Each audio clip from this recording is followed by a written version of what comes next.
Clouds Television.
Search your heart na ujue ni nini iko ndani ya moyo wangu.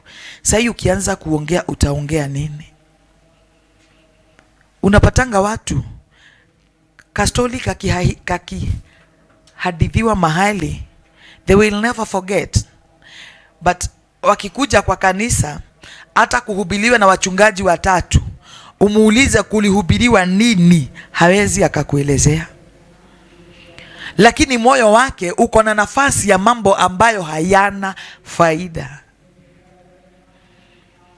Na ndiposa unaonanga watu wengine wakitoka kwa kanisa, umuulize ibada ilikuwa namna gani, zile vitu tu atakuelezea ni tuliiba sana, lakini hawezi akakukalisha chini akwambie tulifundishwa neno la Mungu, ilitoka mahali fulani, ilikuwa inasema hivi.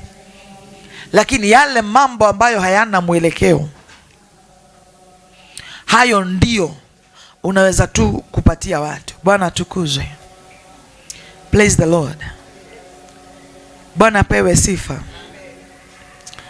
Bwana atukuzwe. Kubali kuchunguza moyo wako. Kama yale matunda unayozaa yanabatana na mapenzi ya Mungu,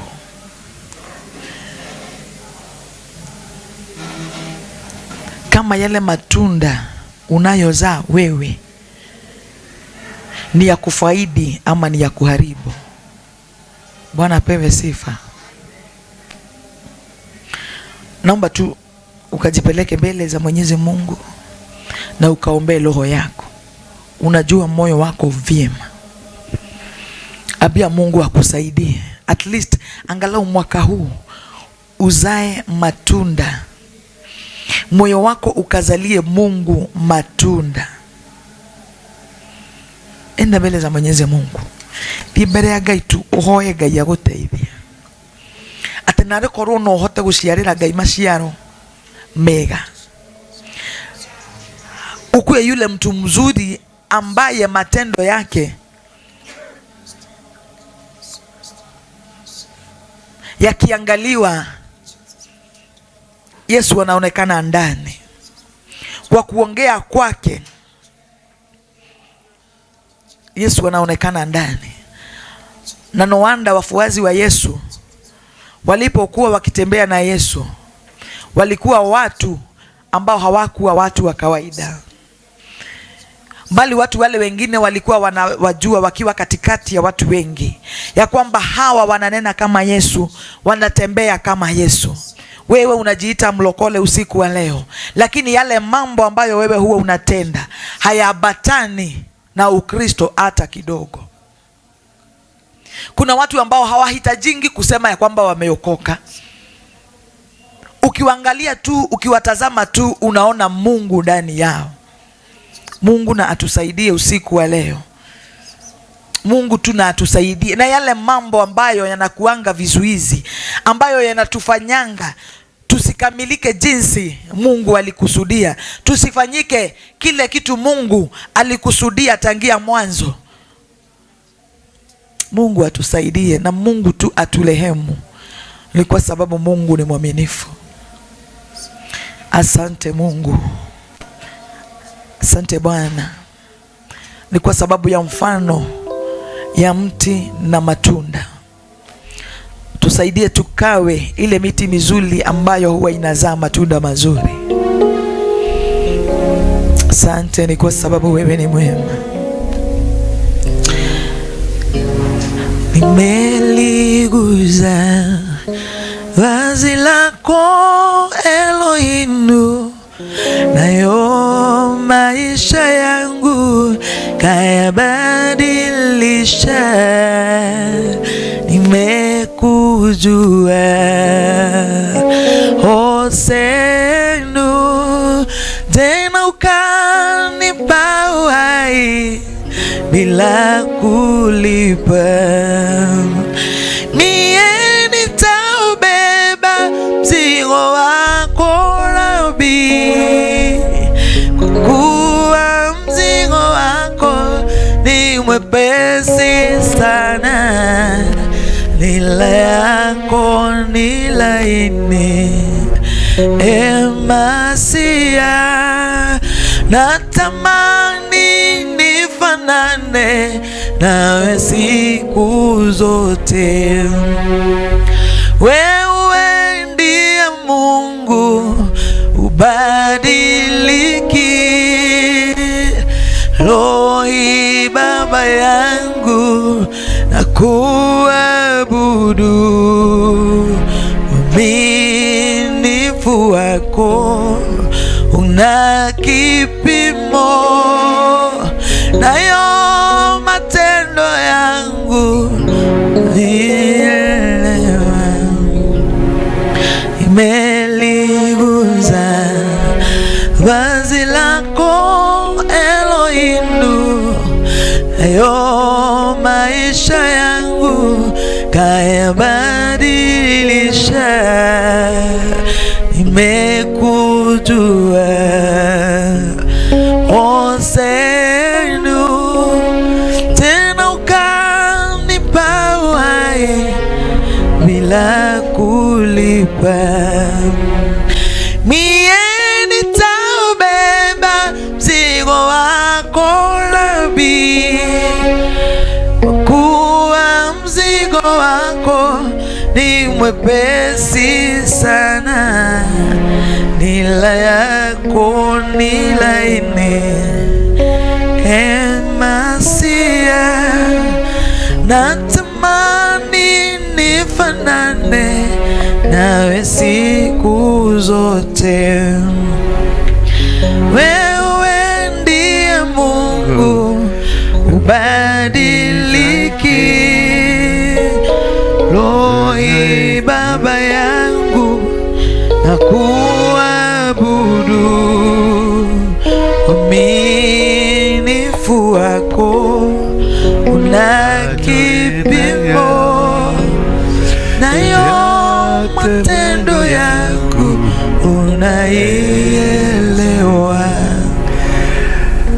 Baba, tunakushukuru, tunakuabudu jioni hii. Tumekuja tena kukuambia ni asante, kusema wewe ni Mungu na kusema hakuna Mungu mwingine aliye na uwezo ambao unaweza kushinda wako. Wewe ndio uliumba bingu kwa kinywa chako, na hata dunia, ardhi yote iliumbika kwa kinywa chako. Miti, hata ndege wa angani na wale wanyama waishio ndani ya maji, wote hawakupata nafasi ya kwenda shule ndio waweze kukaa ndani ya maji, lakini kwako ulisema tu wakae na wakakaa. Ninakuabudu kwa ajili ya waja wako hao ambao wamefika siku ya leo. Ukaweze kuwakumbuka tunapojifundisha jinsi unavyotaka tukae mwaka huu. Jinsi unavyotaka tukae katika hekima na mipango yako. Jinsi unavyotaka tukae kwenye mipangilio iliyo na urahisi na upendo wako. Tusamehe tu dhambi zetu, tushike mkono tena. Tufundishe tukae kama mapenzi yako. Tufundishe tutembelee kwenye uwepo wako.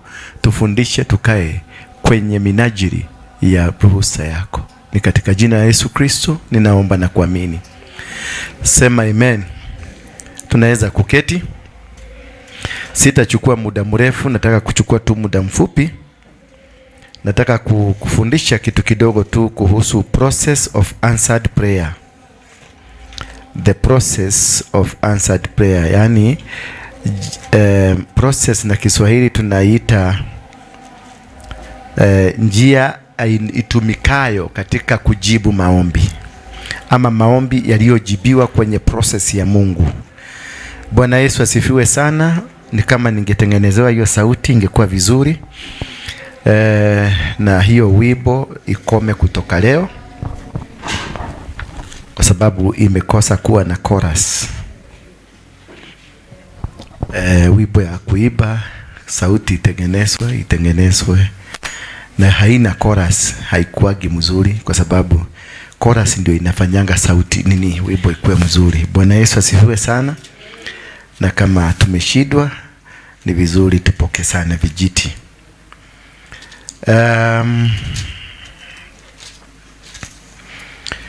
Nataka tuangalie kitabu cha Luka 5 mstari wa kwanza. Ndio itakuwa tutoa mafundisho yetu leo. Kutoka mstari wa kwanza tutaenda tukiteremka pole pole. Process of answered prayer. Kuna process ya answered prayer, ni vipi njia iliyotumika katika maombi yako kufika kuitikika. Bwana Yesu asifiwe sana. Kwa sababu katika kila kitu ambao tunafanya kina process. Wakati ulizaliwa ukiwa mtoto, na katika uzazi wako ulipozaliwa ulianzishiwa kwa chakula ama kunyonya matiti, kisha ukapatiwa chakula kidogo Cerelac, ukapanda, ukapatiwa chakula kingine, ukapanda mpaka mahali ulipo sasa. Ni kwa ajili ya process ambayo ilifanyika. Kuna njia, kuna mtaratara fulani ilifanyika katika maisha yako, ndio ukafika ukakuwa mzee, umemea ndevu, ukakuwa baba, ukakuwa mama. Kuna process ambayo imepitia. Ulikuwa mtoto, ulikuwa mwanzo, ulikuwa mayai, ukakuja ukabadilika ukakuwa binadamu, ukabadilika, ukazaliwa ukakuwa mtoto. Kutoka kuwa mtoto baadaye ukabadilika, ukakuja ukakuwa kijana kadogo kama msichana, ukapanda ukakuwa kisichana kama kipii, ukapanda hivyo ukakuwa kimvulana, kisichana, ukaendelea ukakuwa kimama, kibaba. Sasa labda unaitwa shosho. Bwana Yesu asifiwe sana. Hiyo yote ni process ambayo Mungu anatupitishia, na katika hata kazi ambayo unaifanya iko na process yake. Mipango yoyote ambayo unaifanya katika maisha yako iko na process. Na hiyo process ambayo tunapitishiwa ndio nataka kukufundisha leo. Hiyo process ni kwa nini Mungu anatupitishia katika process. Ndio uitwe mtu ambaye amefaulu, mtu ambaye amefika, mtu ambaye ako na tajriba fulani. Lazima uwe kuna mahali umepitia. Lazima kuna njia. Hawezi kuitwa tajiri leo ama hawezi kuwa president kama haujapitia kwenye viwango fulani ambavyo vimewekwa katika taifa. Hawezi kuwa mtajiri katika biashara eti sasa uliamuka asubuhi na walipoamuka na ukakuwa tajiri mara moja. Hawezi, lazima kuna process. Na katika hiyo process inakuwa na kupanda, inakuwa na kushuka. Inakuwa kuna kuna mahali unakuta kuna ugumu, kuna mahali utakuta kuna urahisi. Utapatana na watu wazuri, utapatana na watu wabaya, utapatana na watu wa kukusaidia, utapatana na watu wa kujaribu kukuangusha. Wote hao wanahitajika. Hivyo vyote vinahitajika katika maisha yako. Vinahitajika. Vile vibaya vinahitajika, na hata vile vizuri vinahitajika. Watu wabaya wanahitajika, watu wazuri wanahitajika. Ugumu unahitajika, urahisi unahitajika. Ndio kila mahali unapoenda, pahali panahitajika kwewe kufundishwa lesson, kufundishwa. Mungu anataka kukufundisha kitu fulani, anakupitishia mahali pagumu, ama anakuletea, anaachilia watu wasio wazuri. Wakati wana wa Israeli walimkejeli Mungu, wakarudi wakaenda kuabudu masanamu, alifanya wapatane na wafalme wabaya. Wale wafalme wakawanyanyasa, wakawasukuma mpaka wakati walirudi kwa Mungu.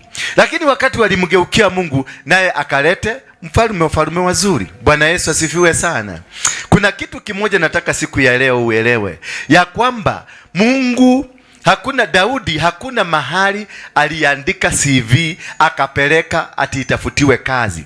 Hakuna mahali Daudi alienda akasema mimi nataka kazi hii, ama nataka kuwa mfalme, ama nataka kuwa nani. Kitu kimoja nataka uelewe ni kwamba Mungu ako na njia zake za kufanikisha na kulete watu ambao watakuwa msaada katika maisha yako. Bwana Yesu asifiwe sana. Hiyo ni baadhi ya process ambayo nitakufundisha. Process hiyo, maana Daudi alikuwa mtoto ambaye alikuwa amezaliwa katika familia na hakuwa anatambulika. Ni mtoto ambaye alikuwa hawamwangalii kwa uzuri, kwa maana si mtoto aliyezaliwa katika familia na njia ambayo ilikuwa inakubalika. Haleluya. Maana bibi yake, mama yake Daudi hakuwa mama halisi katika nyumba ile. Bwana Yesu asifiwe sana. Yule mama tunayesoma ambaye ni mama wa kina hawa vijana wengine ambao walikuwa naitwa, walikuwa naheshimika, si yeye aliyemzaa Daudi.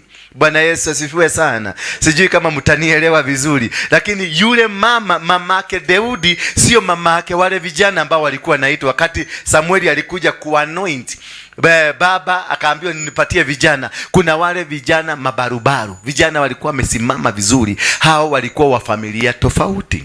Wakati kuzaliwa kwa babake Daudi, Jesse alikuwa na wake wawili, na wakati katika kukuwa na wake wawili, mke mmoja alikuwa hampendi hata kidogo, hata kufanya jambo lolote ambalo ni la kifamilia ama la kindoa hakutaka hata kidogo, mpaka mamake Daudi na huyo mwanamke mwingine wakapanga hila, wakasema tumpangie huyu mzee ndio wewe uende ulale na yeye, kisha ukilala na yeye asijue si wewe alilala na wewe. Bwana Yesu asifiwe sana. Unaangalia, kuna mpango Mungu alikuwa nao, kuna process fulani. Wewe alipolala, huyu mama alipolala na huyu mzee hakujua. Kumbuka, hawezi, ni vigumu sana kuenda kwa kitanda na mama na usijue huyu ni mama yule unajua. Bwana Yesu asifiwe sana. Lakini confusion ililetwa.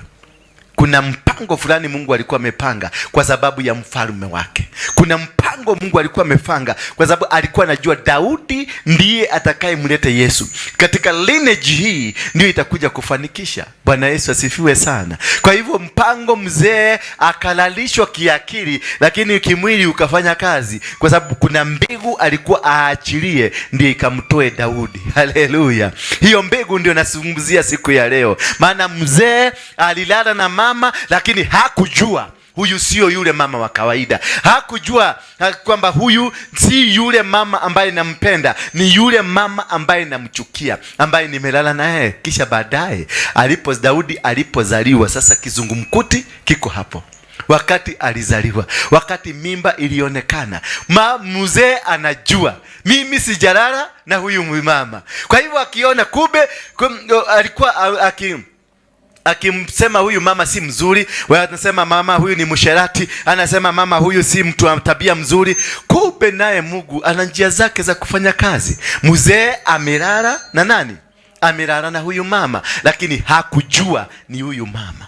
Bwana Yesu asifiwe sana. Ndio Daudi aanze kuundwa na kutengenezeka, lazima kungekuwa na mpango kama huo, ndio asije akapendelewa, isije ikasemekana ni uwezo wa wazazi, ni uwezo wa society, ni uwezo wa community ndio ulifanikisha Daudi akaweza kufika mahali alifika. Ilikuwa ni Mungu peke yake ndiye alijua siri yenyewe, ndiye alipanga mipango ile, ndiye alipanga mpango na ukapangika. Baba akalala na mama, lakini hakujua huyu si mama yule. Bwana Yesu asifiwe sana. Mpaka Mungu akabadilisha harufu ya mama. Haleluya. Unajua kila mtu ana harufu nyingine, ana harufu ya kipekee. Benye wewe una harufu yako ulionuka tigo yogi anuka. Sasa Mungu alihakikisha harufu ya Beatrice imefanana na harufu ya Anita. Bwana Yesu asifiwe sana. Hata mzee akisikia mpaka anamuita Beatrice. Leo wewe ni mzuri sana. Leo mambo yako ni mzuri kabisa. Bwana Yesu asifiwe sana. Lakini kumbe ni Mungu amebadilisha majira, amebadilisha kitabu, amebadilisha kila kitu. Daudi mama akadugwa mimba na hiyo moja peke yake. Sababu wakati wa mbegu ulikuwa tayari kutoka. Wakati mbegu yako imetayarishwa na iko tayari kutoka kufanya kazi, hakuna kitu kinaweza kuzuia. Mambo yoyote yale ambayo yalikuwa yamepangwa, yanapanguliwa, yanawekwa mengine mapya kwa ajili ya hiyo mbegu ikuje itoke. Kisha ilipotoka, maana si mbegu ya binadamu, ni mbegu ya Mungu.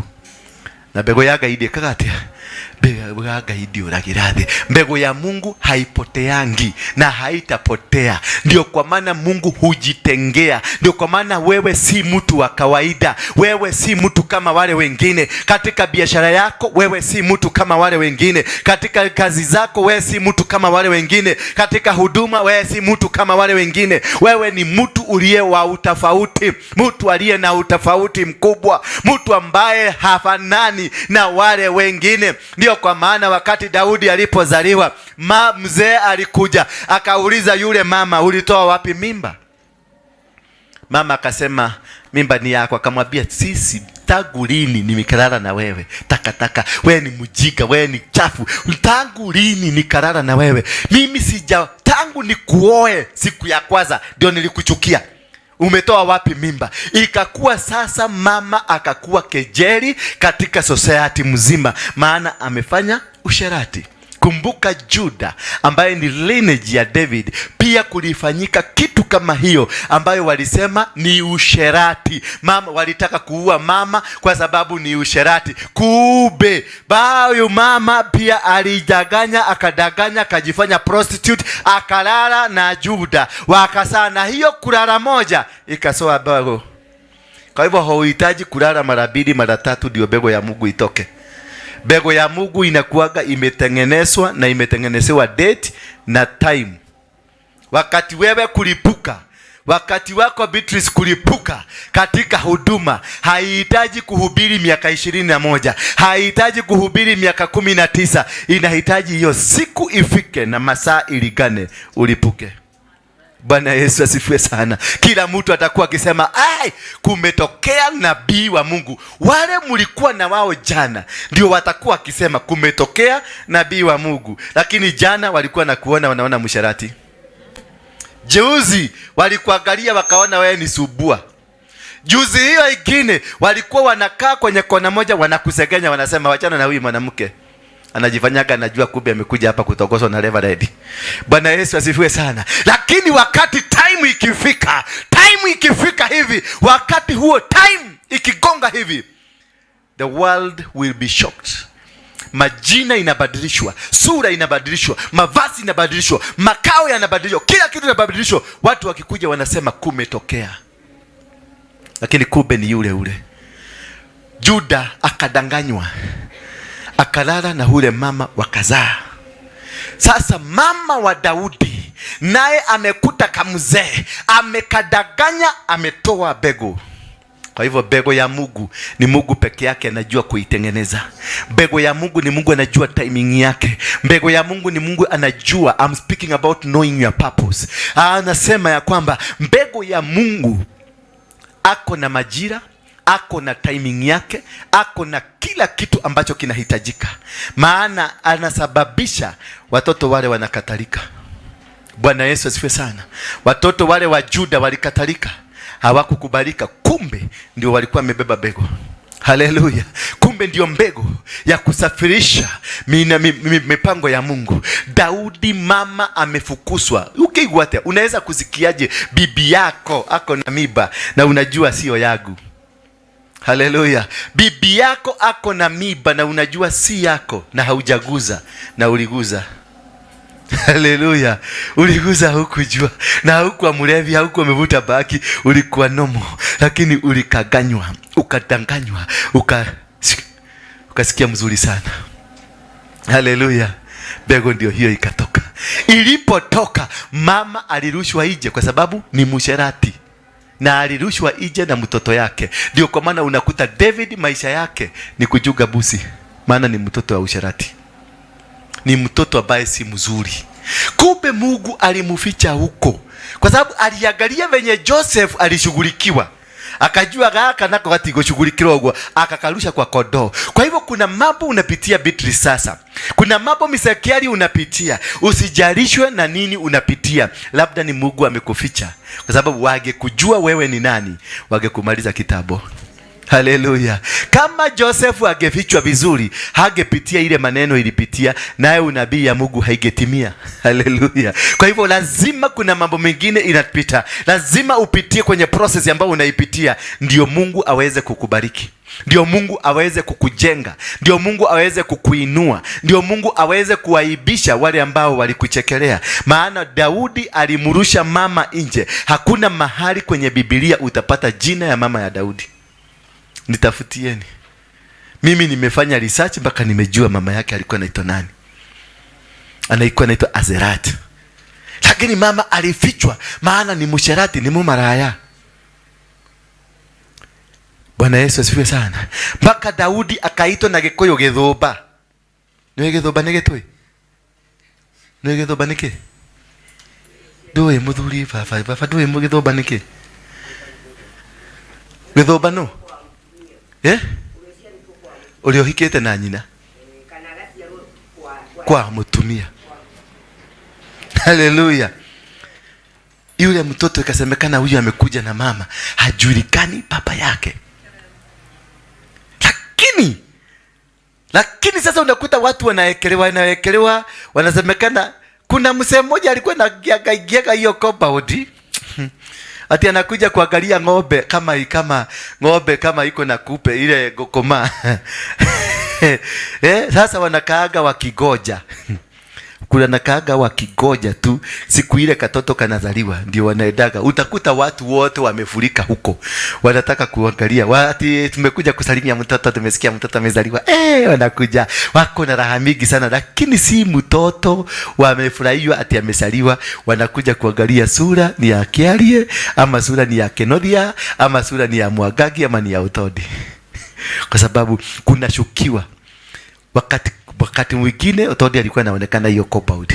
Wakati mwingine Kiarie alikuwa anatembea masaa ya jioni. Wakati mwingine Hasani ndiye alikuwa anatembea huko. Bwana Yesu asifiwe sana. So hawakujagi ati kwa sababu mtoto amezaliwa wafurahie mtoto, wanakujaga ndio waangalie macho ya Kiarie. Unaona anaangalia maidha toto hiana hiana mtu. Kumbe anaangalia macho na analeta picha ya yule anafikiria. Bwana Yesu asifiwe sana. Wote unakuta mipango ile iko. Hata watatoa masadaka, watatoa gift, lakini si gift inside. Then yao si gift. Anatafuta kajia. Mary anatafuta kajia. Hata ukilala Mungu lazima atanenwa. Bwana Yesu asifiwe sana. Sasa huyu Daudi baada ya kuzaliwa na mama yao walirushwa.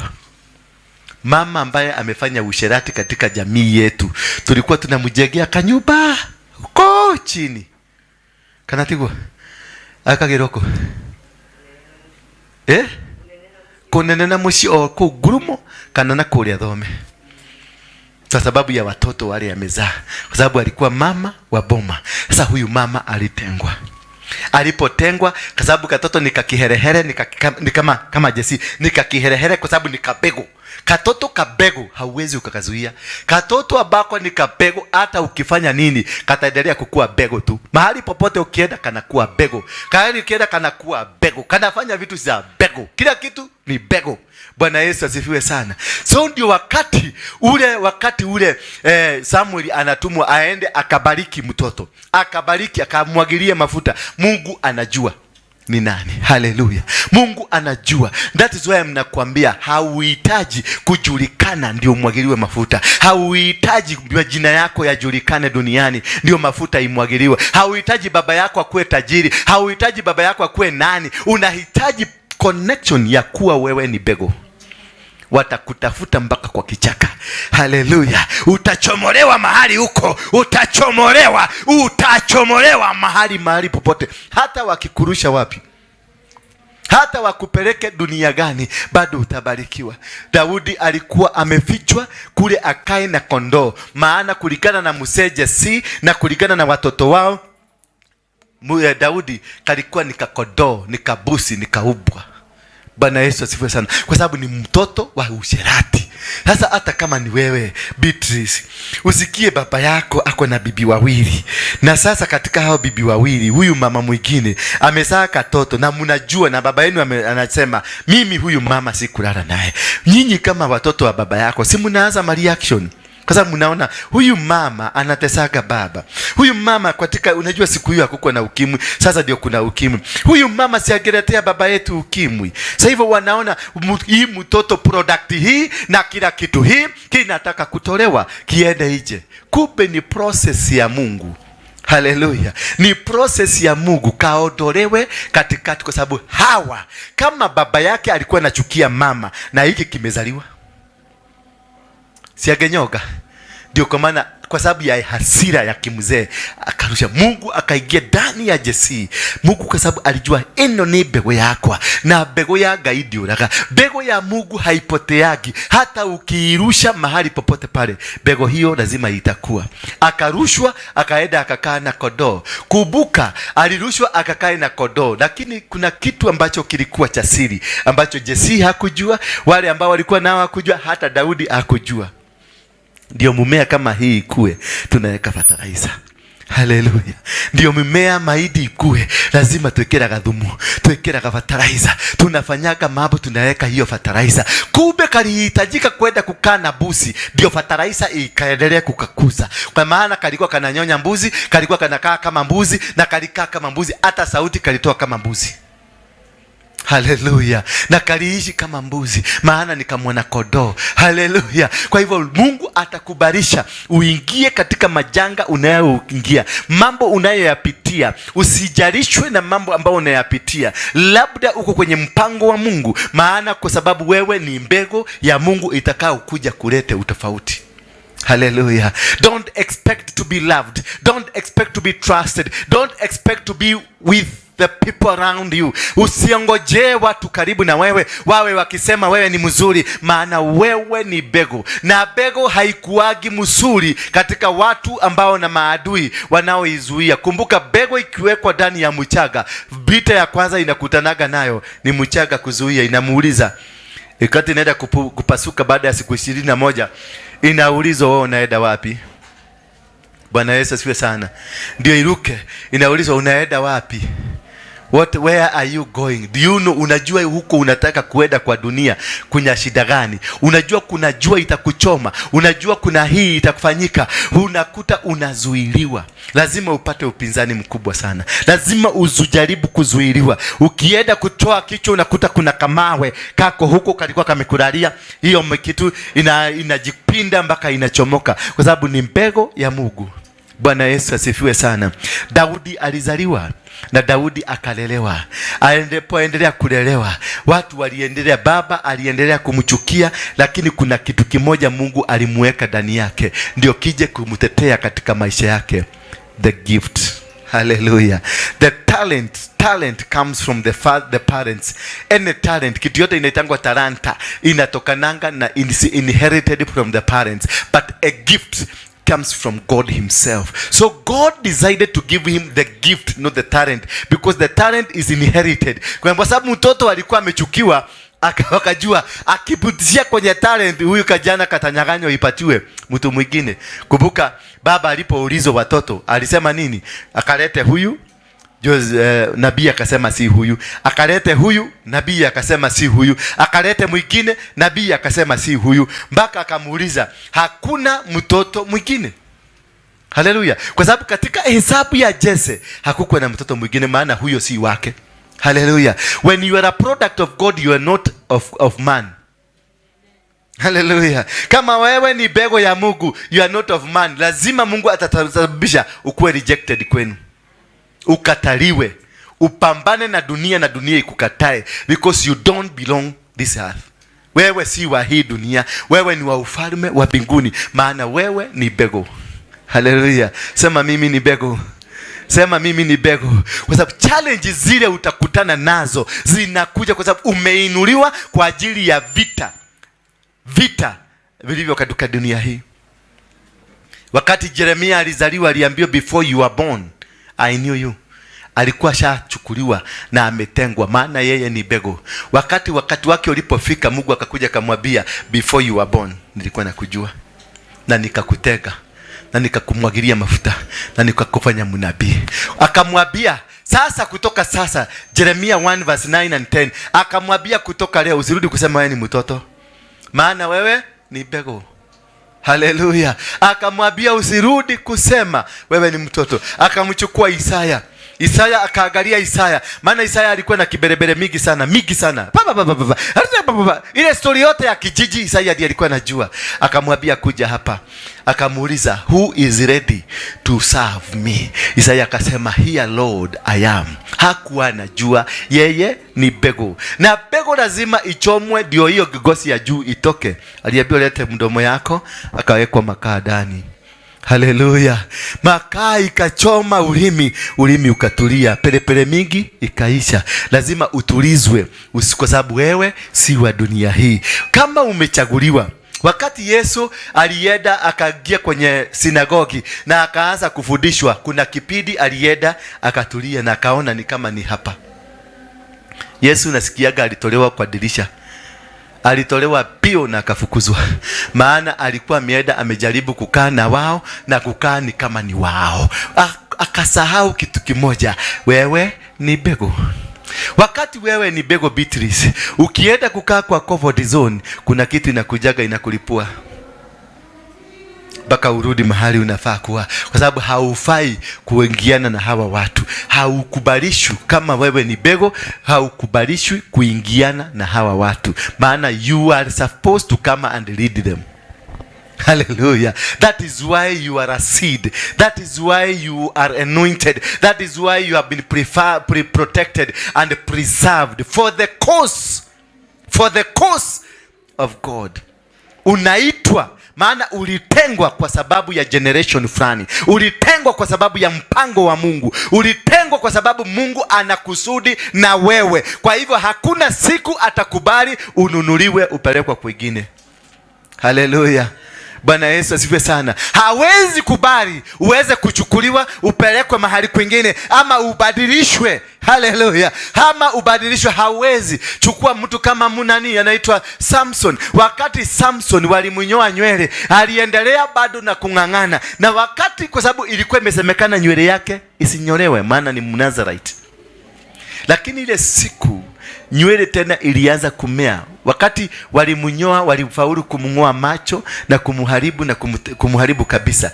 Lakini baadaye nywele ilianza kumea. Wakati ilianza kumea, wakampeleka kwenye nyumba ambayo ilikuwa na watu waliokuwa juu kwenye roof na wengine waliokuwa chini. Kunasemekana katika Biblia, wakati alikuwa mgonjwa, wakati alikuwa hana macho, ndio alifaulu kuua watu wale wengi kuliko wakati alikuwa na nguvu. Kwa nini? Kwa sababu yeye ni bego. Bwana Yesu asifiwe sana. Lazima ukubali kutengenezwa. Lazima ukubali kutengenezwa. Daudi alitengenezwa, na kisha baadaye wakati aliiva alikuja mtu huitwa Jesse, alirudi kujisifu kusema ni mtoto wangu, baada ya mtoto kumwagiliwa mafuta. Haleluya. Lakini previously alikuwa anachukuliwa kama mtu kakuchuga kodoo.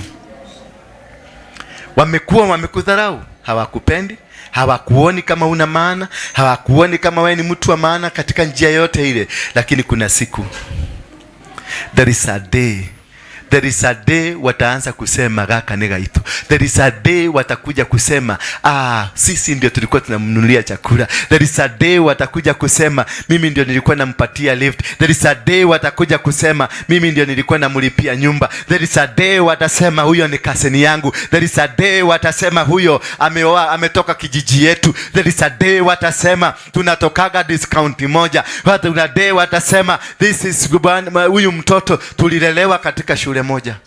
Hata kama wamjui. Niliona Wajaruo wote wakati Obama alikuja walisema ni cousin.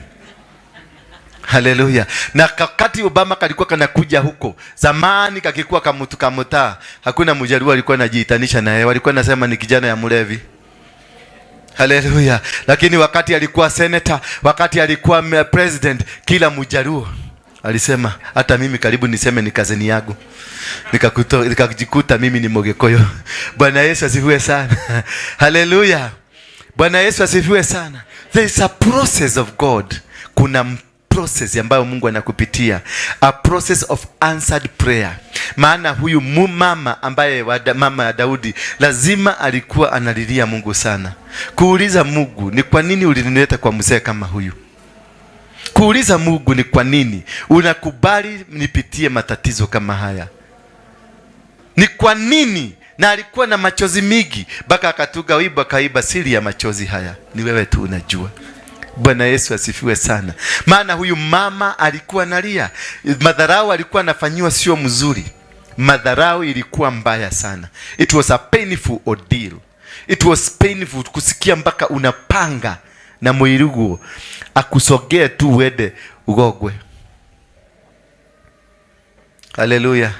Unapaga na Mwirugu, unapaga na mama mwenzako ndio wede. Haleluya. Hebu niambie, ikifikia hapo imekuwa imepita, umepata ngapi? Umekuwa umepitia process gani? Uigwete ruoroiga na atia nigetha kinyerere hau hakufagana ginya hakaturusho ntumaguta nigetha nuge ta mutumia uri ungi.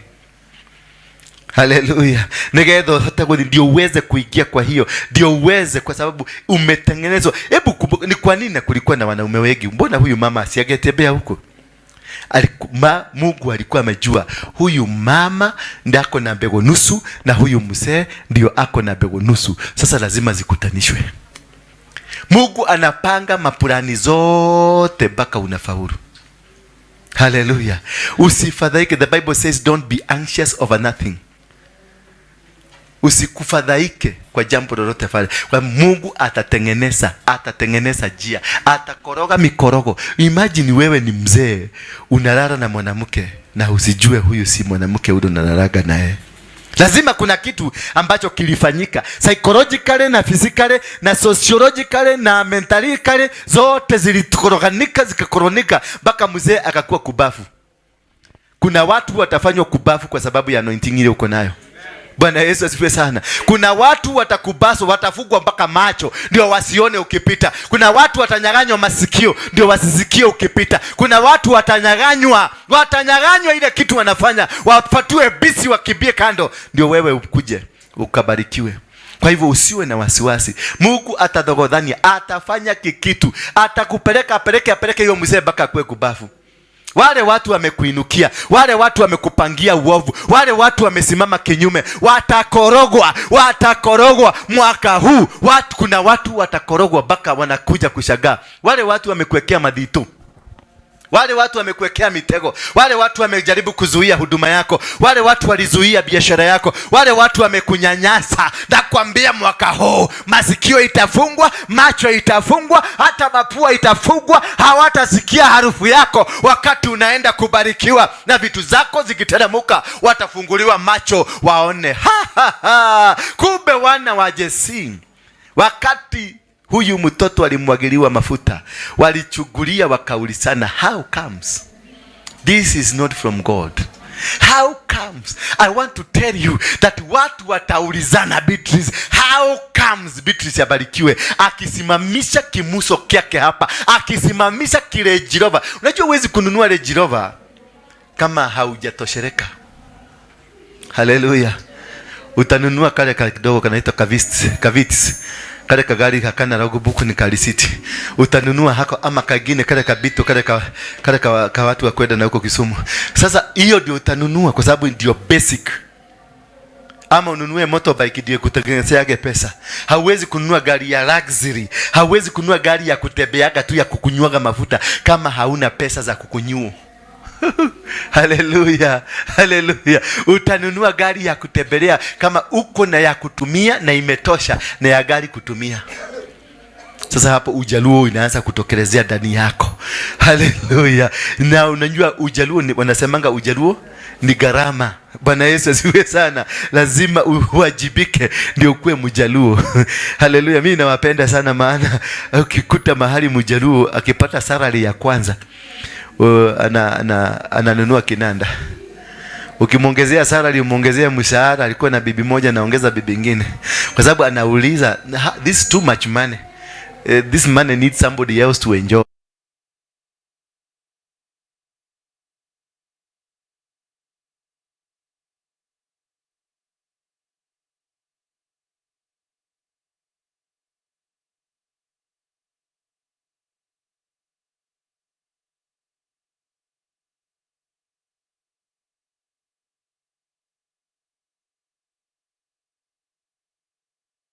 The kingdom of heaven is coming. Wakati ufalme wa mbinguni unakuja katika maisha yako, usijalishwe na usingangane na usipigane.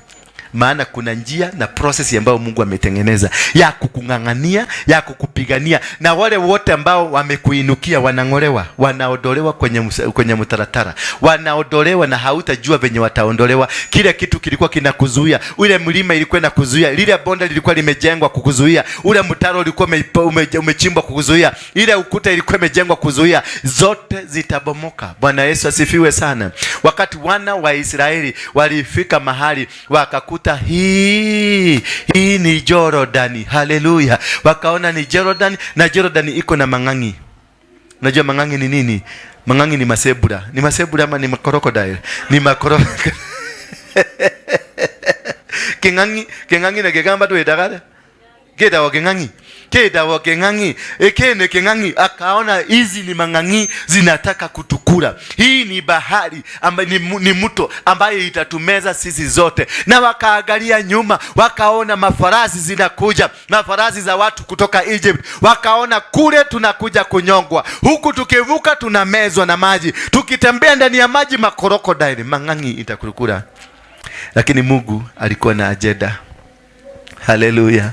Mungu alikuwa na agenda. Hiyo mambo yote ilitendeka kwa sababu ya mtu mmoja tu.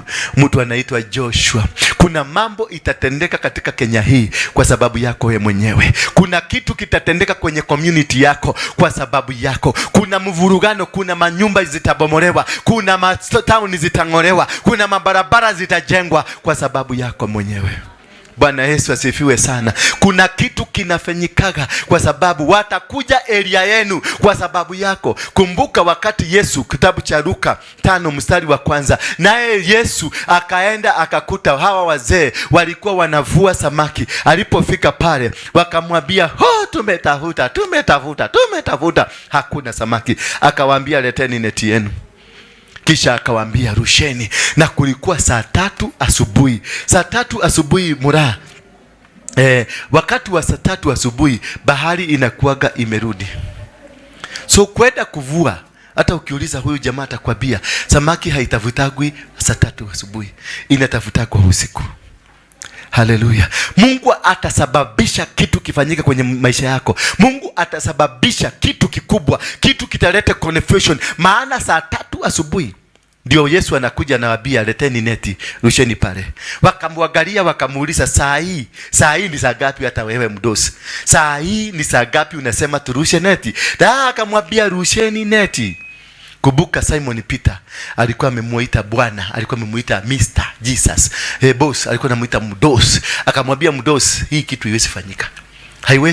Haiwezi. Maana kwa macho ya binadamu, what the God's plan in you, nobody can be able to comprehend. Hakuna mtu anaweza kucomprehend ile plani Mungu ametengeneza ndani yako. Hakuna mtu hata mmoja ana uwezo wa kucomprehend, lakini Mungu peke yake anajua sababu. Mungu peke yake, Mungu ndio anaelewa. Kisha akawaambia rusha. Kumbe hiyo organization yote akamwambia rusha.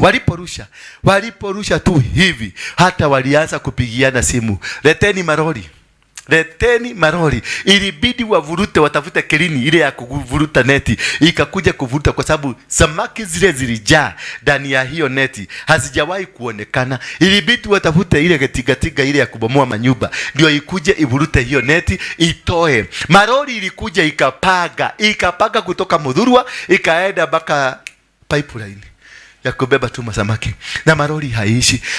Watu hapo wakasema, wakashagaa, wakashindwa ni nini hii? Wakashindwa kumbe kuna mpango Mungu alikuwa nayo. Hiyo ndio ilikuwa mwanzo wa ministry ya Yesu. Kulikuwa na mpango Mungu alikuwa mipaga. Ulikuwa ndani ya siri kabisa. Na mpango ilikuwa nini? Simon Peter. Haleluya. Samaki zote ziliitwa asubuhi. Sikuje ndio Simon Peter anyakuliwe, aende akafanya kazi na Yesu.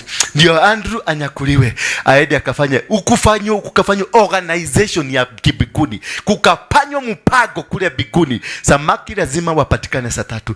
Wakipatikana usiku itakuwa ni kawaida, lakini saa 3 ndio huyo Simon Peter na huyo mwingine na ni yaendelea na Simon Peter na nani mwingine na Luka na wengine hao wote wakakuja. Waliposhika hiyo samaki wakaambia, basi siku hiyo wakabadilisha kumuita Yesu mdosi, wakamuita Lord. Haleluya. Kwa hiyo siku wakati Mungu atadhogodhania, atachanganya watu mpaka wakose kueleweka, ndio watakuja kusema truly you are an anointed servant of God. Haleluya. Truly wewe umebarikiwa. Truly wewe mudhathime. Truly wewe mundu wa Ngai. Wewe mundu ina kirathimo, mwena maguta, wena kaka parasenta ya bosha. Bwana Yesu asifiwe sana. Usijarishwe na mambo ambayo yanatendeka sasa. Usijarishwe na muda ambao uko sasa. Maana muda huo Mary unatayarishwa tu, ndio unaona unalala kidogo, ndio usione matayarisho ya kipambwa. Ndio unaona mistakeli ukilala kidogo, ndio usijue matayarisho ya kipambwa. Maana hawataki wajue process ilienda aje. Hawataki wajue, usione ni nini kilipangwa, ati hii kiliwekwa hivi. Maana wale watu ambao waliambiwa wakatega samaki ni wale walilala huko wakitega. Hallelujah. The same people, the same net, the same people, the same sea, the same people, the same net, but different time. Or what you need, it is that time of God. Hiyo peke yake ndio unahitaji. Hiyo dakika tu moja ya Mungu. Dakika moja, second, only 1 second with God. That is all what you need to pray for. Ask God to just akufikishe for that 1 second. Second of change, second of transmission, just 1 second to transform, to change your life. That is all what you need. Sio sarakasi mingi. Wacha kungangana ati wewe ndio unataka kuwa, wewe ndio unataka kusimama, wewe ndio unataka kukaa, wewe ndio unataka kukula, wewe ndio unataka kulala, wewe ndio unataka hivi. Wacha kungangana. Itisha Mungu that second. Only that's all you need. Sio hata kuhubiri vizuri, sio kuimba vizuri. Maana Musa hakuwa anajua kuongea vizuri, lakini alipata that 1 second, that 1 moment ikabadilisha maisha yake. That 1 moment. Hiyo ndio tunaomba sasa mwezi huu, and that is knowing your purpose. Hallelujah. Kujielewa ni kwa nini ulitengenezwa ukaletwa dunia hii. Beatrice, nenda upige magoti chini uambie Mungu, nipatie sababu ulinileta dunia hii. Wakati Mary utajua sababu yako dunia hii, na kuambia hakuna struggle tena. The day you know the why God created you, the day you know ni kwa nini Mungu alikuumba, kutoka siku hiyo nataka nikwambie kitu moja, hautang'ang'ana tena, maana utaingia kwenye Mungu. Utaingia kwenye laini ya Mungu. Ukielewa Anita, hautang'ang'ana tena. Wewe utakuja hapa kushinda uking'ang'ana ukiomba maombi mengine mrefu ambayo haieleweki, lakini utakaa tu kwa sababu unajua mimi nimeitwa kuombea wagonjwa hospitali. Mimi nimeitwa nikuwe engineer. Mimi nimeitwa nikuwe polisi. Mimi nimeitwa nikuwe mwanajeshi. Mimi nimeitwa nikuwe mchungaji. Period. Hiyo ingine, you get into the will. Kuelewa kwa nini umeitwa, unaingia kwenye mpango ya Mungu. Ukiingia kwenye mpango ya Mungu, unaondoka kwenye plani zako. Haleluya. Maana makosa ambayo tuko mingi nayo sana ni sisi tumekuwa na kiherehere na kiberebere ya kuambia Mungu akuje kwenye plani zetu. If you stop telling God to come into your plan and you get into God's plan, uingie kwa plan ya Mungu. Wacha kuita Mungu ati Nyasaye gaki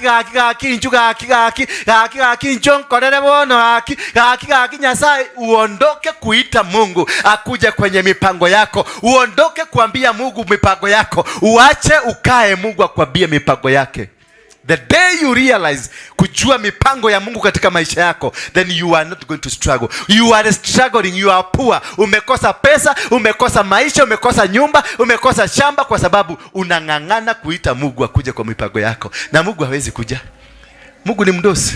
Ako na shughuli mingi anafanya. Ako na mipango mingi. Ako na mautodi mingi sana. Angalia Mbarambamba wakati aliingia kwenye mipango ya Mungu. Hiyo sarakasi yake inampatia pesa. Sarakasi tu. Anaruka najipaka matope, mnampatia pesa. Saizi nasikia ameenda Boston kufanya sarakasi huko, atashikwa kufanya tu sarakasi. Bwana Yesu asifiwe sana.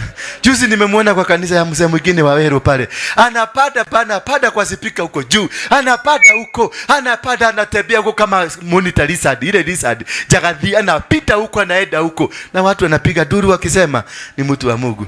Alafu ile wimbo anaiba, si wimbo. Ile nasema semeni wote. Semeni ni Yesu. Satani ni mjinga Satani ni mjinga. Semeni satani ni mjinga. Satani ni mjinga. Hivyo tu na watu wanafurahia kwa sababu ako kwenye mpango wa Mungu. Haleluya. Lakini wewe unajua kuiba vizuri, wewe unajua kuiba manana mpaka unaiba hiyo nzuri. Yoko. Unajua ile wanatoaga sauti kama Anita.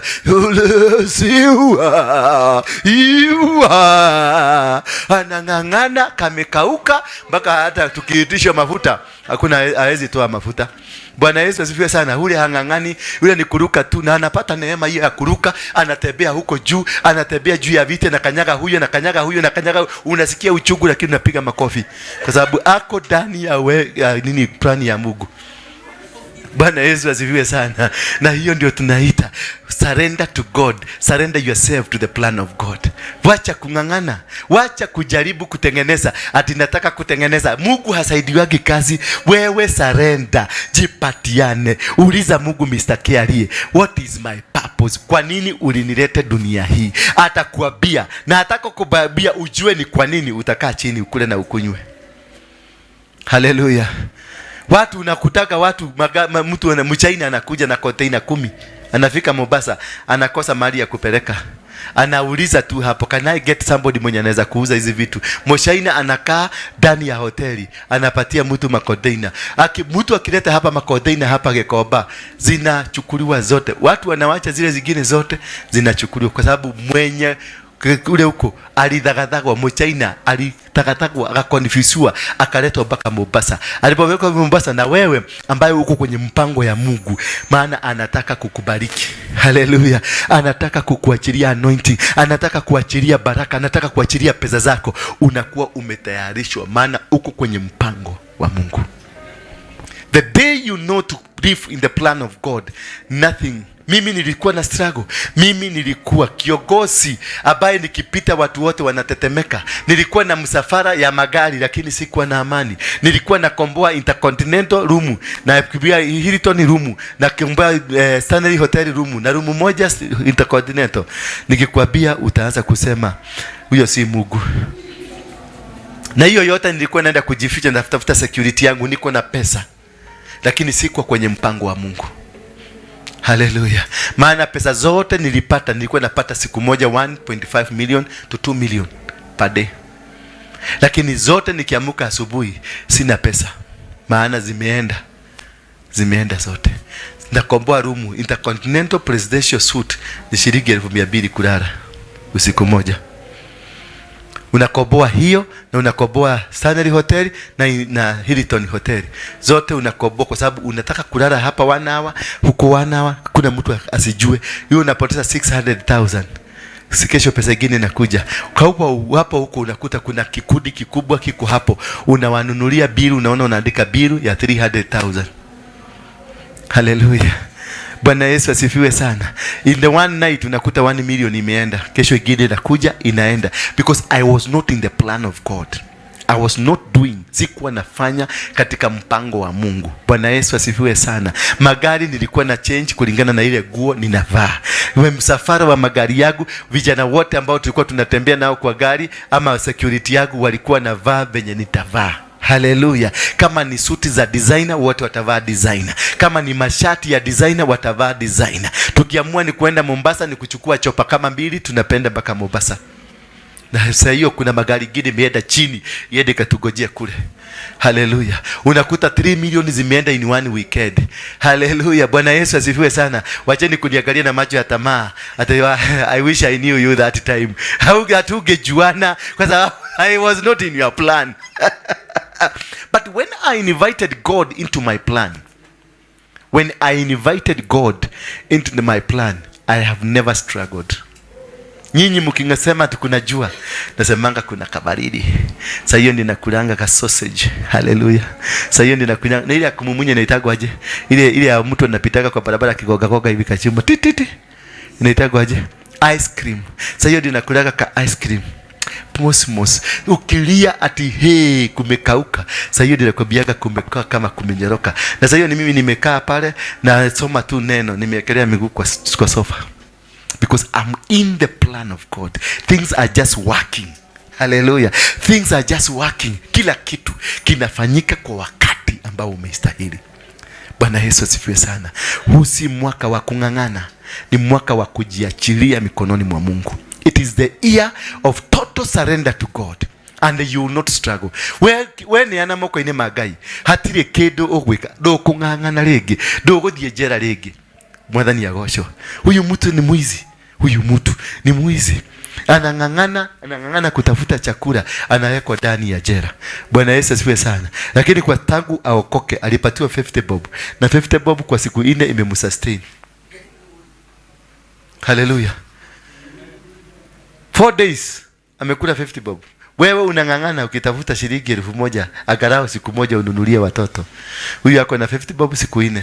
Gawanyisha 50 bob siku 4, 10 bob, 12 bob. Kwa sababu ako kwenye mpango wa Mungu. Kani ule rado kuma. Wanilo pesa sigana. Ka 50.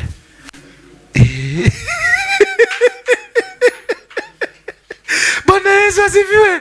Ka 50 kamemweka. Sasa wewe niambie gai nikakupatia ka 50 sitanichukia miaka yako yote. Angalia huyu mama, anaangalia upande tu na shida 50 singeje kata leo. Hata mtoto yake hawezi kuachia mtoto wake ka 50 ati ameenda outing huko, lazima atafuta tugiri tuwili tutatu. But when you are in the plan of God, all things will work. They will work in the direction of God. Hautabishana. Surrender Anita to God. Wacha kung'ang'ana kutafuta kuwa. Wacha kung'ang'ana kujaribu kukaa utodi. Buju, wacha kung'ang'ana. Just sit, ask God. God will give you a revelation of who you are, what you are. Atakupatia ufunuo akwambie wewe ni nani. The day you know who you are, siku utajua wewe ni nani. Mothe, siku utajua wewe ni nani, hata toshugo utaachana nato. Tobe, hautakutuguza tena. kwa maana utajua wewe ni mfalme katika ufalme. Bwana Yesu asifiwe sana. Wewe ni nini? Ni mfalme katika ufalme. Wakati unajijua wewe ni mfalme katika ufalme, unakaa kifalme. Hallelujah. Everything will be catered for you. Everything. Ukitaka kuenda hivi, unakuta kuna watu wanakufuata, unawafukuza na wanakuambia excuse me sir, lazima tuende na wewe. Ukienda kwa choo wanasimama hapo choo. Ukienda kuoga wanakaa hapo kwa bed hapo nje, wanakungojea uoge, alafu wanakupatia taweli ujipaguse. Karibu wakwambie toka tukupaguse, kwa sababu uko katika mpango wa Mungu. Hallelujah. The day you live like a king in the palace, you live and enjoy the kingdom entities. Kila kitu cha ufalme unapatana nayo. Kwa hivyo wacha mahangaiko, wacha kuteseka, wacha kung'ang'ania maisha, wacha kung'ang'ana ukijaribu kukaa katika. Kwa hivyo kitu kimoja tumeelewa ya kwamba for you to succeed, for you to become that child of God, for you to be in the purpose of God, wewe ndio ukae kwenye purpose of God, you must cooperate. Lazima ukooperate na Yesu. Watu waliambiwa na Yesu, wakaambiwa lazima nyinyi leteni yoneti. Hawakuuliza maswali. Inside them walikuwa na maswali, lakini walikooperate na Yesu. Wakasema walipoambiwa rusha tena saa 3 asubuhi, wakarusha. Walikooperate. Hawakuargue ati saa hii mzae, wangemwambia mzae saa hii mzae, hii saa si mzuri, tugoje jioni. Lakini what they did, they cooperated. If you cooperate with Jesus, Jesus will cooperate with you. Amen. Anything that is associated with Jesus will be cooperating. Kila kitu, mahali ukienda, mahali popote, the hand of God will work. Hallelujah. Kwa sababu you have cooperated with the owner. Dunia hii iko na mwenyewe, na mwenyewe ni Yesu, na mwenyewe ni Mungu. Bwana Yesu asifiwe sana. Kwa hivyo ukikooperate na mwenye dunia hii, kila kitu yako utaipata. Hallelujah. So wacha ujuaji. Ni kemuntu ama ni kerubo? Nyamoita otige mangana mangi. Otegere nga kinyasa yako teba. Nyasa yako akoreki. Akoro mupango, akobeka so mupango Koruwa bo chagote ogo kumnyuka okona ngora ogo jawika bia mpaka alibu nyakonike Rwanda ogo sangire gento nekia.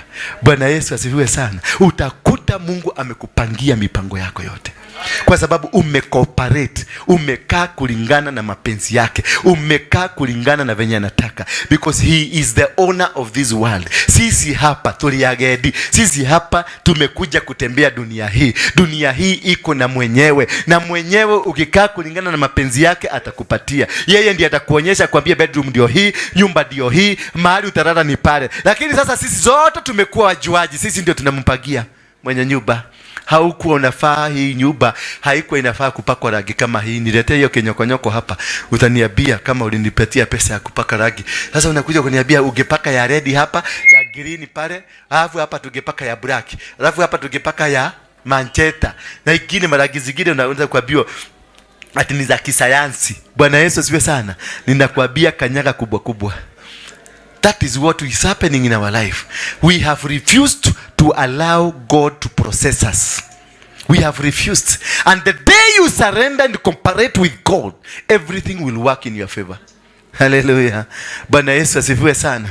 Sijui kama nina wabo, lakini hata kama nina wabo, utile kodomo kodwara. Hallelujah. I preach. Preach it. No matter the difficult situation you are in, haijalishi your situation ambayo unaipitia, haijalishi, as long as you give and surrender to Jesus, everything will do the will of God. So that is the very important thing, point ya leo. Cooperate. Hallelujah. Cooperate na mchungaji wako. Cooperate na pale unafanya na boss, ama ile mahali huko, ile soko unafanyia cooperate. Ile mzee wa nyumba 10 cooperate na yeye, kwa sababu ndio mwenye mamlaka. Ukikuja kwa hii madhabahu cooperate na mimi. Usipo cooperate na mimi, nitakukaushia maisha. Ni kweli. Nitakukaushia, kwa sababu nikiona umenyeta sana na una enjoy anointing ya hii madhabahu, na mimi nakausha huko ndani, nakausha slow motion. Sasa utaona umekaukiwa unasema kumekauka, na mimi najua unakaukiwa kwa nini, kwa sababu you refuse. Unakuja kuniletea ujuaji. Mimi sikuitwa na wewe, Mimi niliitwa kwa sababu yako. Bwana Yesu, kwa sababu mimi ni bego. Haleluya. Mimi nani? Ni bego. Kwa hivyo hii bego inakaaga kibego. Na wewe si bego, ndio kwa maana umekuja kwa bego. Haleluya. Kwa hivyo ukae kama bego ndio uweze kuzaliwa na uweze kujaminate. Kwa sababu ukiweka hata mahidi uweke kwa hapa, kwa hii mawe, uiite ni bego, uiachilie kwa hii mawe, hakuna kitu itakuwa, itakauka tu na itakaukiwa na iharibike. Lakini ukichukua hiyo bego uirushe hapa ndani kwa mchanga, hiyo bego itajaminate. Haleluya. Kwa hivyo lazima ujielewe na ujue ni vipi unafaa kuishi katika dunia hii. Hiyo ndio tunaita cooperating with the anointing, cooperating with the will, in the will of God, working and moving the way God have prepared you. Agree. Point number 2, kukubaliana, to agree to work in the plan of God. Ukicooperate sasa, kubali kutembea. Ukiambiwa said left, right, unaenda left. Ukiambiwa right, unaenda right. Ukiambiwa stand, una stand. Sio kwaja kuweza kuambia ati hapana, hapa tugienda hivi. Sasa ukianza hiyo story na huko hapa, mimi nitakwambia wewe kaa hapo, tunakuja. Unakunywa kasoda gani? Unakunywa kafanta. Sasa hiyo nasema mchungaji leo ametupenda, leo ametunulia mpaka soda, na walete kreti nyingine. Ndio nataka kukukipu busy na kreti kama 3 mkunywage masoda na mimi nienda, because umekataa kuagree. Hallelujah. The day you refuse to agree with God, God moves, anakuacha peke yako. That is why we are stagnated. When you want to remove the spirit of stagnation, you must agree. Lazima ukubaliane. Na ndio unaonanga tunaombanga maombi ya kukubaliana, ndio tuweze kutembea pamoja. Bwana Yesu asifiwe sana. Hiyo ndio siri ya kuelewa, to agree. When you agree to move together. Hawa watu walikubali, wangekataa. Hawa watu walikuwa na neti, akina Simon Peter wangekataa, wangeambia Yesu, wewe wacha kiherehere, wewe endelea. Lakini they agreed, walikubali na wakakubaliana kufanya pamoja na Yesu. Bwana Yesu asifiwe sana. Kwa hivyo kubali. Number 2 is to agree to walk the walk of Jesus Christ, the walk of God, to agree to do what God has sent you to do. Saizi Anita, nikikwambia na kutuma Kisii, hakuna maswali mingi. Nikikwambia ruka, unaniuliza how high, unataka niruke kwenda mpaka wapi?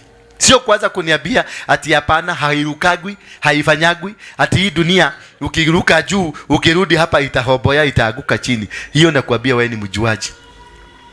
Bwana Yesu asifiwe sana. If I tell you Beatrice, tomorrow I want you here saa 3, just be here saa 3.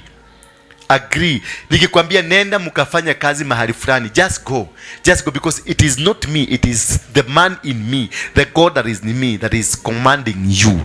Na ukionekana unajua kutii, unajua kufanya, unajua kunyenyekea, unakubaliana naye, Mungu anakufunguliaga njia. Bwana Yesu asifiwe sana. Anakufungulia. Unaonanga watu wanaweza kuja hapa, unaona naombea Mungu, naombea mtu kitu kama sasa hapa tuko, ni wewe ni mgeni, mara yako ya kwanza kukua hapa, ni kuombea, ikifika siku 3 unakuta umefanikiwa. Na kuna mtu tumetembea naye hapa mwaka 2, amekaukiwa. Hata hewa akibreathe hivi unasikiaka ni moto inatoka, maana amekaukiwa mpaka matumbo. Haleluya. Bwana Yesu asifiwe sana. Ukiona una struggle, unakaa na mchungaji, kuna katikati yenu kuna watu wanabarikiwa na kuna watu ambao unaona wewe ni mmoja wa wale wamekaukiwa, lakini kuna watu walikuja juzi. Kwanza wewe ndio ulileta huyo mtu, na ulimulete, shamba yake ilikuwa imefugwa miaka 20, ulimulete the following day akaitiwa taito yake. Na wewe tumekaa na wewe miezi yote, miaka 3, unajua wewe ni tatizo, wewe ni problem. Na ndio maana Mungu amekukubalisha ulete ule, ndio uende ujione. Haleluya. Kama umewahi kuleta mtu hapa kabarikiwa na hukubarikiwa, na bado unang'ang'ana na maisha, lakini yeye alibarikiwa, ujue ni Mungu alikuwa anataka kukuonyesha the problem is you. Haleluya. So rectify. Alikuwa anakuambia badilisha, sejia. Tiga ujuaji Beatrice, sejia. Umesikia nani? Uogo mingi haisaidiagi na haikupelekagi mahali, lakini ukikaa na kucooperate na kukaa venye Mungu amekwambia, unafaulu. Na igwa muthe wikara uria Ngai arenda Nejo we kingei, we nanyita, we kingei, lakini Mungu ukikooperate kukaa venye Mungu anataka. Hao makaya razaya, utainuliwa, utatembea mataifa, utahubiri, utaenda kuiba sasa watu kutoka kwa shetani ukiwalete. Sasa hiyo bunduki zako utaacha, kuiba mapikipiki utaacha, kuiba nini utaacha, lakini utakuwa unaangalia mtu hivi unamuona hajaokoka na mwambia wewe kuja. Jesus anakuita. Twende. Unakuta anaenda. Hakuna hata kuhubiri, hakuna. Hata kuhubiri hakuna. Ni kumwangalia tu na macho, unamwangalia hivi, anakuuliza unataka tuende wapi? Bwana Yesu asifiwe. Sura kama hii, mtu akikuwa pastor na hii sura, avae suti mzuri. Avae suti mzuri. Alafu akakuja akute watu wanafanya dhambi, awaangalie hivi. Si wanamuuliza Mungu unataka namna gani? Si wanamwambia tu hapana, wanaambia pastor ukwenda todieko nataka kwenda wapi? Sisi tuko tayari kutubu dhambi zetu. Haleluya. Hiyo ndio sura ile imewekwa wale watu wa season hii. Si watu wa kucheka na watu, ni watu wa kusimama kitu kinatendeka. Na ni wale watu tu watakooperate na kufanya kazi ya Mungu jinsi inavyotakikana. Haleluya. Bwana Yesu asifiwe. Yes, na Sunday mkubuke kila mtu aandike ile kitu anataka. Inaitwa nini? Inaitwa nini hiyo? Hiyo ya kuandika naleta kwa madhabahu. Mahitaji yako. Inaitwa aje na Kisugu? Beatrice. Prayer item.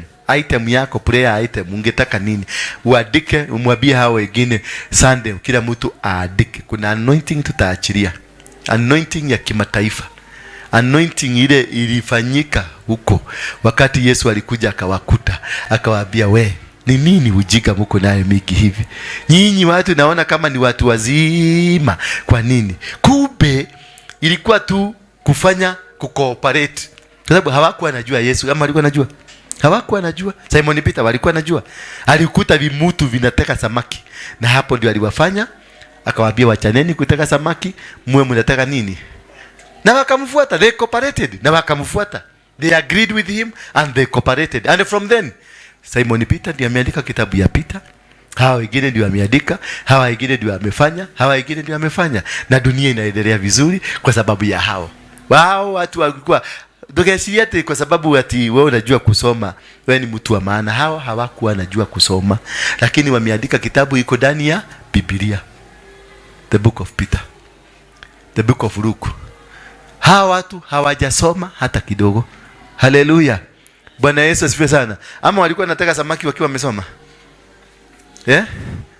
Beatrice. Walikuwa wanataka samaki wakiwa wamesoma? Hawakuwa wamesoma. Kwa sababu wangekuwa wameenda kutafuta kazi mzuri kama huyu jamaa kuchukua kamera. Si unaona anachukua kamera kwa sababu amesomea. Ukimwambia aanze kufagia na kuuliza do you know me? You should know people.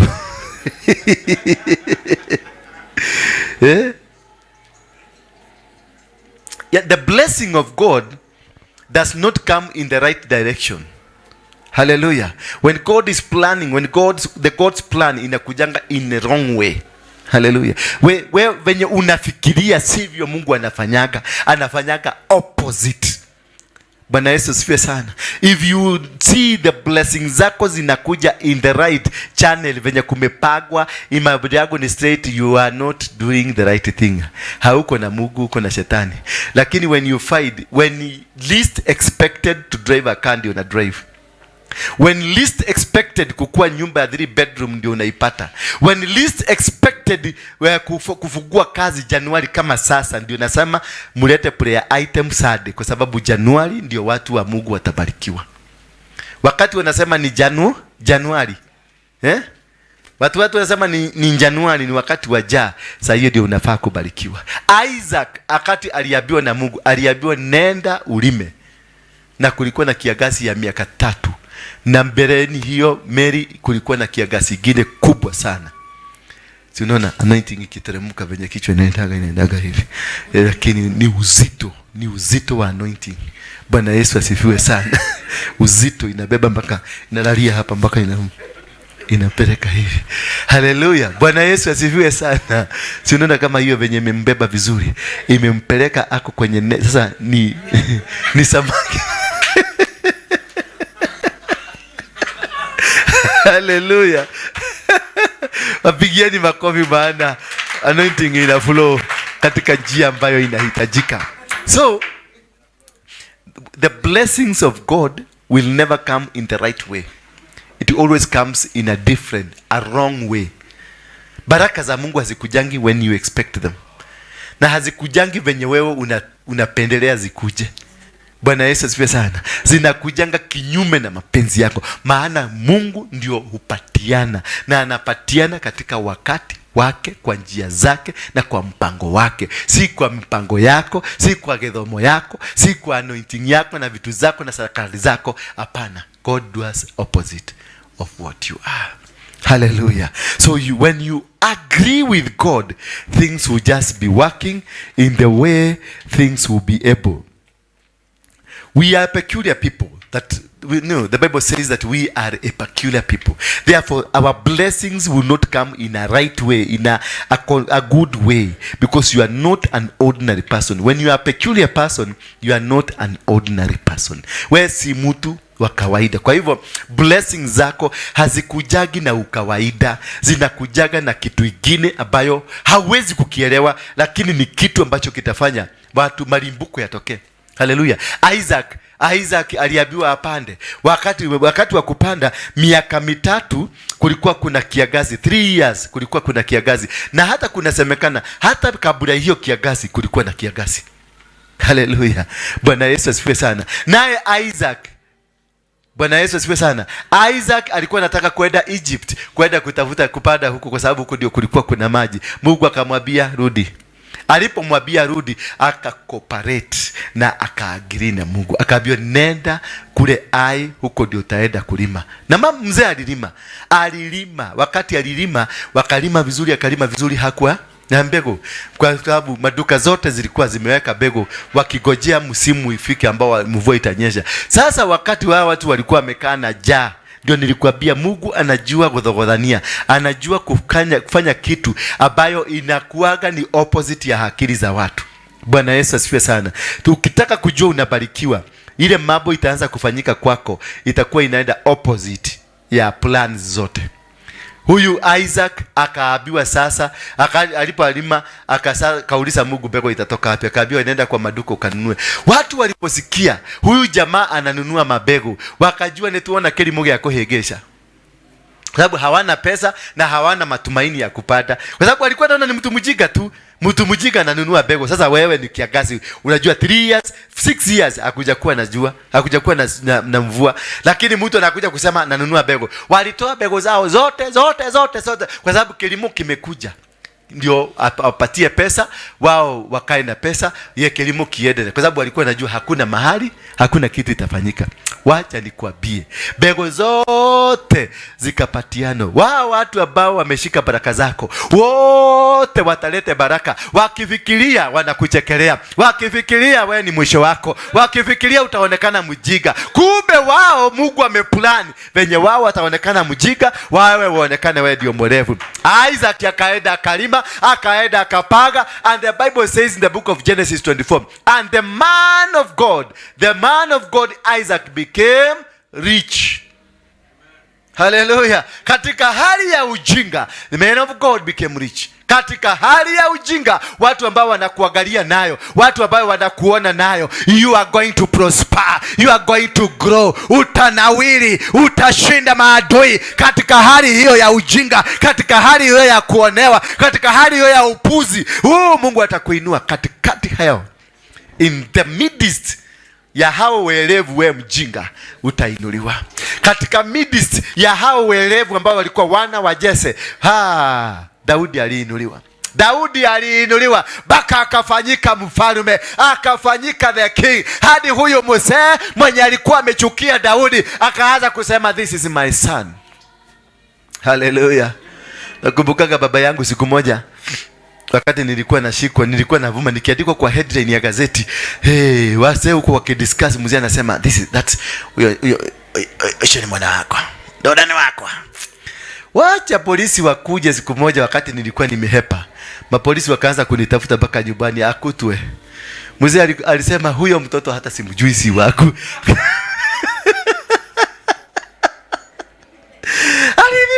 Akasema si wangu. Kwa nini? Kwa sababu moto imekuja. Moto mbani, moto inakuja. Wakati unaenda kubarikiwa, moto inakuja, ndio wale ambao si wa baraka yako watoke. Haleluya. Mwaka huu na mwezi huu, wale ambao si wa baraka yako wanang'olewa. Haleluya. Hawataona ukibarikiwa, hawatasikia ukibarikiwa, hawatajua ukibarikiwa, maana baraka zitashuka. Baraka zitashuka. Macho yao yatafungwa, masikio itafungwa, midomo itakanyagwa. Hata mili watafanywa wagonjwa, watagojeka. Wataenda huko, watagojeka, watapelekwa Bagadi wajigojeke, waanze kudugwa mashindano na huko na huko na huko. Ukibarikiwa ndio wanaachiliwa na bio hata huko mgonjwa. Haleluya. Wale watu walikuwa na kuona kama wewe ni failure, Mungu atawaondoa kwa maisha yako, atawatuma waende wapi? Abu Dhabi na huko Saudi Arabia wakatafute kazi. Kumbe ni baraka unatafutiwa, waondoke ndio ubarikiwe. Wakienda huko kazi inakosekana, wanarudi huko. Wakirudi huko wanakuta already unabarikiwa. Wanakuambia si tupatie kazi. Haleluya. Kuna mtu atabarikiwa, kuna mtu atapata kazi kwa sababu ya hao watu walio na kukuona vibaya. Hao watu walikuwa na kuchekelea, wataondolewa kwa maisha yako. Hawa watu walikuwa na kuona haufai, hawatasikia ukibarikiwa, hawatajua ukibarikiwa, maana baraka zitakuja wakati wamepelekwa mbali. Haleluya. Huu ndio mwezi wa kubarikiwa. Huu ndio mwezi wa kukomana na kujua purpose. The day you know your purpose, you stop struggling. The day you know why you are created, you stop struggling. You will not be able beating around the bush, but you live according to the will of God. You live according to the plans of God, because the will of God is upon you and the move of God is moving you to the right direction. Haleluya. Sijui ni kwa nini mmeboeka, lakini hakuna shida, kwa sababu mmesikia baraka zinakuja. Mimi sikusema baraka zikuje kwenu tu, nimesema hata kwako zikuje. Unajua kuna watu wanaogopa kubarikiwa. Wanaona sasa wanashindwa, mimi naenda kubarikiwa. Kama mama mwingine nilimuuliza, unataka mikokoteni ngapi? Huyo mama ndiye amefanya mtu mwingine akuje hapa. Hiyo swali tu, unataka mikokoteni ngapi? Na yeye anajibu mambo mengine. Mtu akasikia nikimwambia, wewe jibu swali. Mzee huyu akakuja hapa. Huyu mzee ameletwa na hiyo kitu alikuwa anachukulia kwa TV. Akaona kumla mtu anauliza unataka mikokoteni ngapi, na anaanza story mrefu. Na yeye uko na ngapi yako? Uko na moja. Unataka ngapi? 5. Chukua, pokea hizo 5. Haleluya. Unajua huyu mzee mshipi yake alisikia kama mshipi ndio ule pale. Mumwona? Ndio ule. Kuja msalimie mwenzako. Kumbuka usalimie mwenzako. Haleluya. Makomule, sema comrade power. Huyu uko na mikokoteni ngapi sasa? Uko na ngapi mikokoteni? Mikoko una ngapi yako? Lakini uko na mikoko. Na mizigo sasa imekuwa? Iko mikoko ngapi ya mizigo? Iko huko, ingine huko. Sasa unasikia amebarikiwa mpaka aji kule zingine ziko. Ingine iko huko, mpaka anafanya. Bwana Yesu asifiwe sana. Hata wewe utabarikiwa. Huyu alikuja hapa kwa sababu mshipi ya mkokoteni ile ya kufuka mizigo iliibiwa ya shilingi 200. Sasa alikuja kuniambia ni muombe hiyo mshipi irudi, kwa sababu alisikia mkoko ya huyu ilirudi. Haleluya. Hiyo mshipi itarudi katika jina la Yesu Kristo. Haleluya. Kwa sababu hiyo ni imani kubwa sana. Alikuwa na watch kwa TV. Akasikia kumbe kuna mtu anajua kuitisha kitu kinarudi. Haleluya. Na sio mchipi peke yako utapata, hata mikoko ingine inakuja. Na kazi yako itafuguka na itaenea, kwa sababu imani yako iko juu. Na siku moja na si samani sana, utaendesha pickup ikiwa yako. Bwana Yesu asifiwe sana. Utaendesha, maana imani yako iko juu. Any miracle in our spiritual condition opens our spiritual eyes. Kitu yoyote kama hiyo imetendeka katika huyu mama, it opens any miracle that happens in our spiritual condition. whatever condition, katika hali yoyote ambayo uko katika ulimwengu wa kiroho, any miracle, muujiza wowote ambao unatendeka, unakufunguanga macho yako ya kiroho. Ndio unaanza kuona Mungu kiutofauti. Unaona Mungu jinsi ambavyo haukuwa ukimfikiria. Unaona huyu Mungu ni tofauti, sio yule Mungu ambaye nilikuwa nafikiria. Bwana Yesu asifiwe sana. Haleluya. Bwana Yesu asifiwe sana. Huu ni mwaka wa kujipatiana kwa Mungu, kusarenda. Ile prayer ambayo tuna pray ni kung'oa kila kitu, kuondoka katika ujeuri, kuondoka katika mafundisho yako, kuondoka kwenye experiences zako, kuondoka katika uimbaji wako mzuri, kuondoka katika upangaji wako mzuri, kuondoka katika misamiati yako mzuri, kuondoka katika kila kitu ambacho wewe unajionanga ni kizuri na wewe. Sasa ujipange na ujiachilie in the will of God. Uulize Mungu tu akwambie ni kwa nini alikulete dunia hii. Umeelewa baba? Uulize Mungu tu atakwambia why you are existing, ni kwa nini uko katika dunia hii. Wakati utajua reason yako kwenye dunia hii, hauta struggle.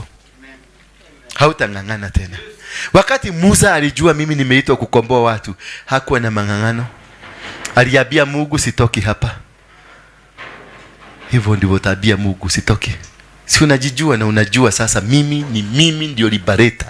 Kwa hivyo sitoki, na uwezi kuwa liberator bila Mungu, lazima uende na Mungu. Kwa hivyo akaambia Mungu, si mimi nimejijua basi ukena tuende. Mzee aliambia mzee, amka tuende.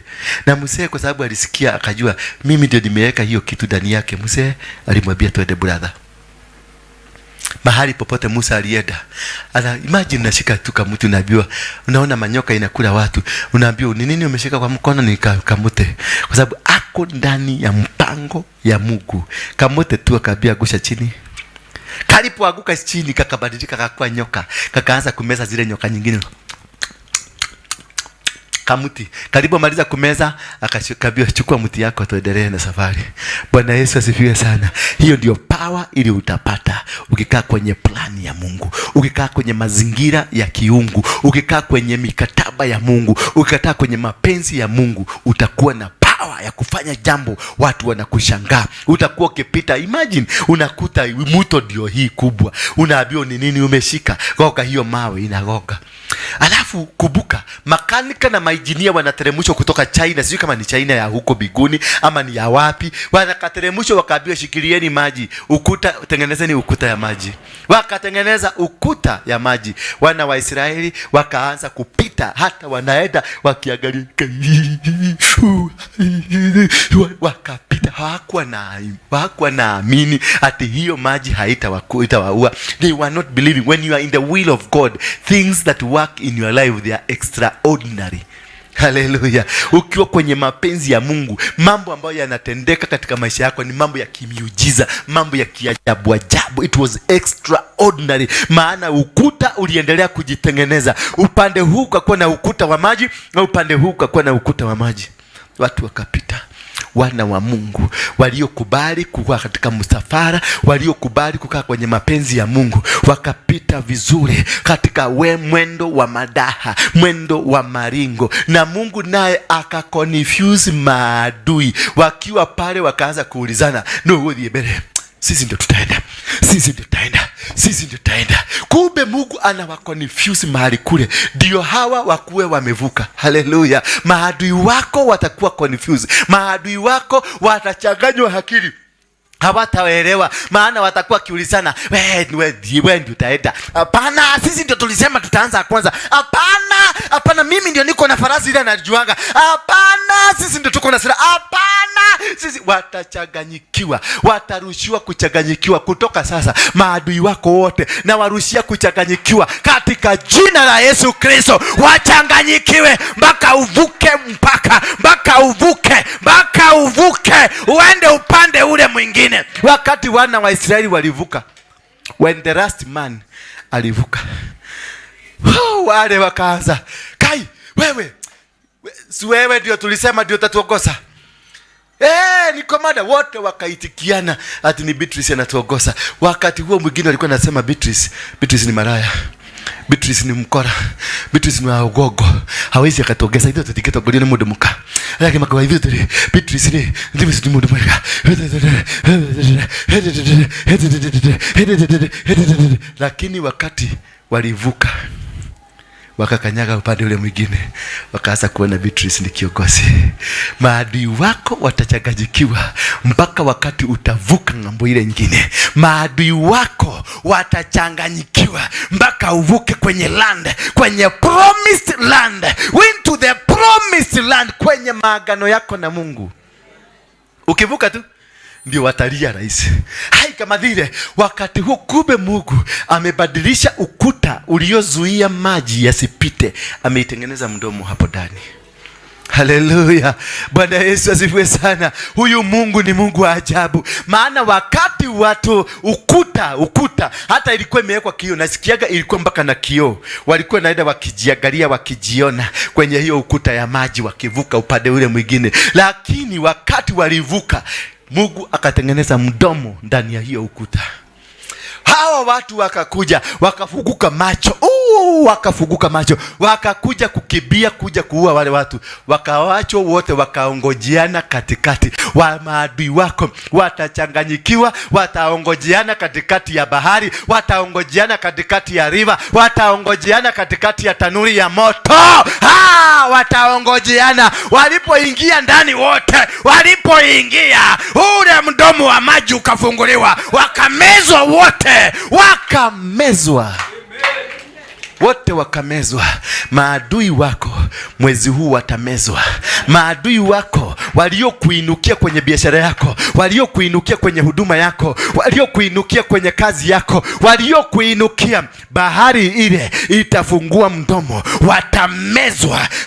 Ugonjwa ambao umekusumbua, kama ni diabetes, kama ni cancer, whatever the disease it is, itafunguliwa mdomo, itamezwa huko iachane na wewe, itamezwa huko iachane na wewe, maana you are not to die.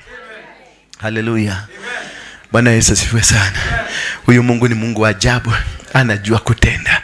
Wale wote waliokuwa maadui wote walimezwa. Mungu akaambia wana wa Israeli, hebu tazameni, hawa watu mnamaona, hamutarudi kuwasikia tena. Haleluya. Hakuambia watarudi Egypt, aliambiwa hamutarudi. Mpaka sasa hakuna mtu anajua walienda wapi. Hamutarudi kuwasikia tena. Hawa maadui waliokuwa wamekuinukia, hawa maadui waliokupangia uovu, hawa maadui waliopanga kumaliza huduma yako, hawa maadui waliopanga kuvunja ndoa yako, hawa maadui waliopanga kumaliza kazi yako, hawa maadui waliokupangia maovu, hautarudi kuwasikia tena. Hautarudi, maana wamemezwa. Si kufichwa walifichwa, si kuambiwa waliambiwa warudi, walimezwa. Kwa hivyo hautarudi kuwasikia wala kuwaona tena. When God amedeal na maadui yako, hakuna siku nawasikia tena. Wale walikuwa mikuino, tule tushida tulikuwa nao, tuarastia, tuwa nini, referadi amefanya, referadi ameenda, referadi amefanya, referadi ameogea, referadi amenana, hautarudi kusikia tu vitu kama hiyo. Utasikia watu wakisema, nimepata milioni 10 za kujenga kanisa. Utasikia watu wakisema, nimepata shilingi 1800 ninafungua biashara. Utasikia watu wakisema, nimenunua gari. Utasikia watu wakisema, Mungu amenifungulia milango, sasa ninafanya biashara. Mungu amenifungulia milango, ninaenda kusafiri kwenda UK. Mungu amenifungulia milango, ninaenda mahali ingine. Mungu ataenda. Ile story mutasikia mwaka huu. It is what God has done. But kama ulikuwa wewe ni adui, kama wewe ulikuwa ni nyoka kanisa hii, hatutakusikia tena. Hallelujah. Kama ulikuwa wewe ni nyoka, kama ulikuwa wewe ni chura, hatutakusikia tena. Hallelujah. Hallelujah. Hallelujah. Najistakiwa tusikie, hatutamsikia tena. Hallelujah. Hatutasikia hawa maadui ambao walikuwa wamekuinukia, hawa walikuwa wamepanga uovu, hawa walikuwa wamepanga kumaliza. Hautawasikia tena, maana wameshughulikiwa, maana wamekamilishiwa, maana wamefinywa. Hawatapata wamefinywa, sema kufinywa. Haleluya.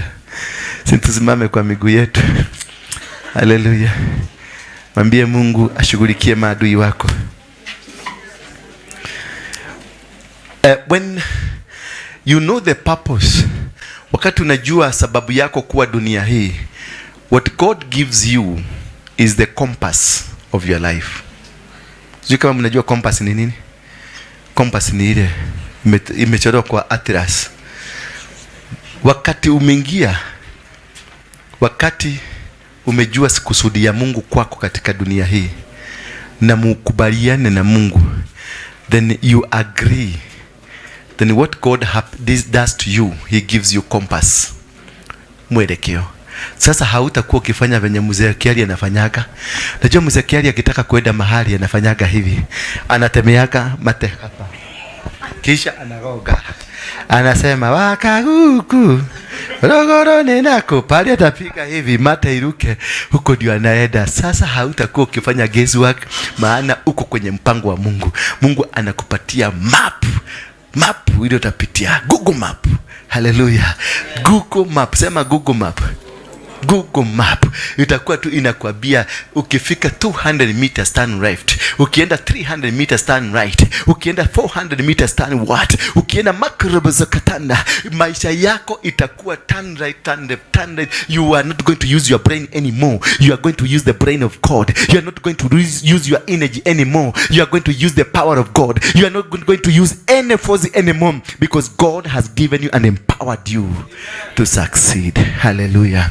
Kama uko na sadaka wekelea hapa, ndio tuingie kwenye safari hiyo nyingine ya kutubu, ya kuita Mungu. Sasa ile kitu maombi ile tuko nayo kutoka sasa kwenda mbele for the next 7 days ni kutafuta kuambia Mungu, niambie mimi ni nani katika dunia hii. Hiyo swali tu. Wacha na story mingi. Wacha kulinae na kulibakae na kulinokonta. Hiyo yote msifanye. Uliza tu Mungu, nipatie kusudi lako katika maisha yako. Simple. In 7 days, nimewapatia 7 days ya kuuliza Mungu akwambie Beatrice, wokile goko the way kate. Ogo tu. Kwa sababu kuna watu wako dunia hii na wajui ni nini ulikuja kufanya. Hawajui. Kano hinya dole. Nweshire wareto ke hinya gedo. No wikora goke mahinya. No gakena kagucia kibangi gyaku. Ndio marutaira mwega. Haleluya. Bwana Yesu asifiwe sana. Ndio nasema kutoka leo umuulize Mungu akupatie reason. Labda reason yako haukuubwa usukumaga mkokoteni. Amen. Labda wewe ni manager wa Equity. Amen. Na unahangaika hapa. Unaona pesa zikipita zimechorwa Uhuru na ni baba ya Uhuru. Zimechorwa baba ya Uhuru na ile kitu ya huko KICC. Na pesa kumbe wewe ndio unafaa kuwa na hesabu kule account. Sasa hiyo kingangana hapa na mkokoteni na kuonaka tu ukipita kwa hewa miguu. Ina shwa shwa shwa shwa. Bwana Yesu asifiwe sana. Mami iraga yako ire gitumi kire gatumiria kurehe thino. Da mwaheo thiko mugwanja. Mumepatiwa siku 7. Atazungumza kwenu. Atawazungumzia kwa njia ya ndoto na kwa njia ya kila aina ya mazungumzo. God is going to speak to you. Like now, this girl, Mungu ameanza kuzungumza kwake sasa. May God start speaking in you now. May the Spirit of God ikuangukie sasa. Ianze kubomoa kuta zote ambazo zilikuzuia kwenye baraka zako, na Mungu aanze kukuinua. Kutoka sasa Mungu akupatie maisha mpya, akubadilishie na akupatie new leadership, new role, new anointing, new blood, new body, new thinking, new brains, in the mighty name of Jesus Christ. May God restore you. May God restore you. Chochote ambacho kilipotea na chochote ambacho umepoteza katika maisha yako, maisha ambayo unaishi, maisha ya upweke, kutoka sasa ninayabomoa, ninaiharibu katika jina la Yesu Kristo. I give you a new lease of life. I give you a new power, a new authority, a new generation, a new heart, a new body, everything new in the mighty name of Jesus Christ. Mungu awabariki. Mungu awainue kwa kuweza kujua kusudi. By Sunday mkuje, not this Sunday, by Friday kila mtu atakuja na kujua kusudi. Hata kama wewe ni mzee. Musa alianza kazi akiwa na miaka 80. Wewe na miaka gani? Basi wewe ni kakijana. Uhuru anasukuma Raila akuwe president akiwa na miaka 80. Haleluya. Anasema tuachane na kijana kwanza tuende kwa wazee. Kwa hivyo hata every dream is valid. Kila kitu ambacho nakisema kiko, labda huyu mzee ataagukia this time round hata kama sioni akiagukia, lakini naona atajaribu tu aseme risasi yake ya mwisho imemalizika. Bwana Yesu asifiwe sana. Hata Musa alikuwa na miaka 80. Haleluya. Haleluya. Lakini Mungu alizungumza na yeye na akamwambia this is the time. Haleluya. Haya, tuingie kwenye uimbaji. Leteni sadaka kama mko nazo, wale wako nazo wekeni hapa. Tuingie kwenye uimbaji, alafu tunapokuingia kwenye uimbaji, Beatrice utamalizia, alafu watu waendelee. Mary atachukua hapo pengine, na jitayarishe kwa neno la himizo.